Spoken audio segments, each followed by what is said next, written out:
My name is Tev'n Powers. I'm a 2024-25 Virginia Humanities Fellow, working in residence at the Library of Virginia on my project, Fugitive Data Portraits, Self-Emancipation in Virginia.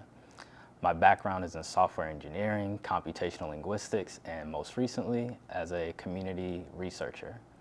Working on this project has led me to sort of contend with the history of archives, how they come to be, what's contained within them. Most of these records don't exist out of an interest in the stories of the individuals that are referenced within them, but actually because of the systematic human trafficking operation, the enterprise of labor exploitation was so vast that it required this documentation, many of which I've had the ability to touch and see here at the Library of Virginia.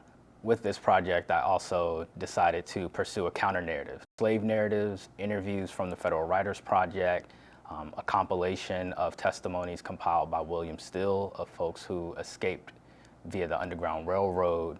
These records provide a first-hand account of escapes, first-hand account of motivations and desires for freedom, and testimonies about the journeys to freedom that enslaved people encountered on their escape. The Fugitive Data Portraits website consists of a series of interactive essays that demonstrate how data and narrative from the archive can come together to tell collective and individual stories of escaping from slavery. I trace the history of the institution of slavery through the vast network of slave jailers, fugitive slave ads, and the domestic slave traders that made the operation possible.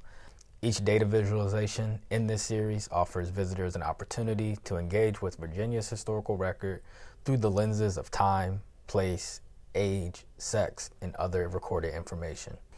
While we aren't always able to know much about the individuals in some of these collections because of the nature of the records, these visualizations will be contextualized by narratives that speak to the experiences of other self-emancipated people from similar backgrounds.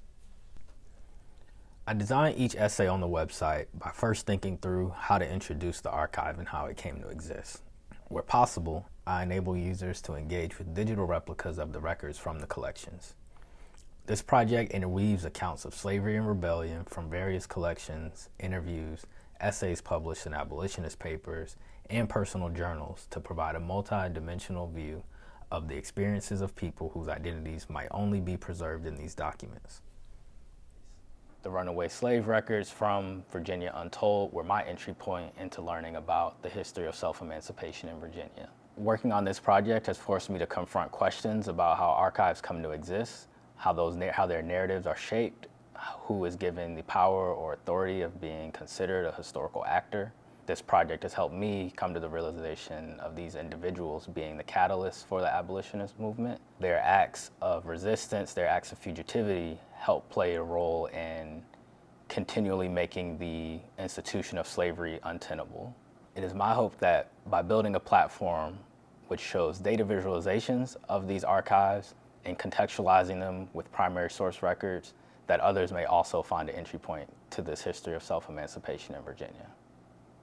I've had quite a bit of communication and support from the Library of Virginia team, so I owe a special shout out to Lydia, the Virginia Untold team, and John Deal for providing me with numerous resources, being thought partners, pointing me to manuscripts and special collections here at the library that have helped enhance my project. I look forward to sharing Fugitive Data Portraits as it's complete, and I look forward to maintaining relationship with those that I've met here at the library.